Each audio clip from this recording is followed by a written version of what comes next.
abacha ịchọkwa ka i were mma a na-ejikwa mma eme ya ekwere mma bee nye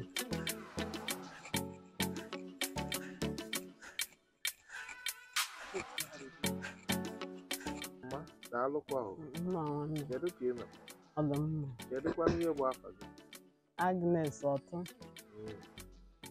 ma ka ihe na-eme ihe a ana m ebekwa na abacha abacha mmiri ka esi emekwa n'ihe a na-akpọ abacha ka a si emekwa n'ihe bụ iji abụtasị akpụ kwanye ihe n'ite tinye ihe mmiri isibi ya n'ọkụ ọsụọ ihe dịka ugboro na-abụ nke ito ibutu ọnya na ala ewụsị ya na oju oyi iwere mma fụcha anya n'ofu mkpụrụ ụbọchị ka a na-eme ya n'ofu mkpụrụ ụbọchị ịfụchasị anya ahụ oju oyi iwere nkwu ya anọnwa kwobezie enyi tansi ekwu ya kịta ikwosi enyi denye ya na mmiri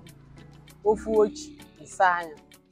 ịsacha anya asa ahụ ọ bụrụ ịchọ iji aka oyibo tazi ya na ịsasa anya iwere aka oyibo taa a na-agwọkwa ya agwọ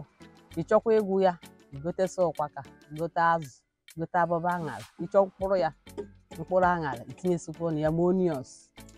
egwozi anya ma mmanụ gbaa ngụ ịchọkwa ngụ ịgba ngụ wee taa ya ọ bụ na ịchọkwa ngụ egwu onye ọnụ ahụ mgbakwụkwọ unu nọ ihe a ịma ejicheghị ihe mara mgbakwu maka abụ m onye Enugu na-ebi m ebi na mgbakwu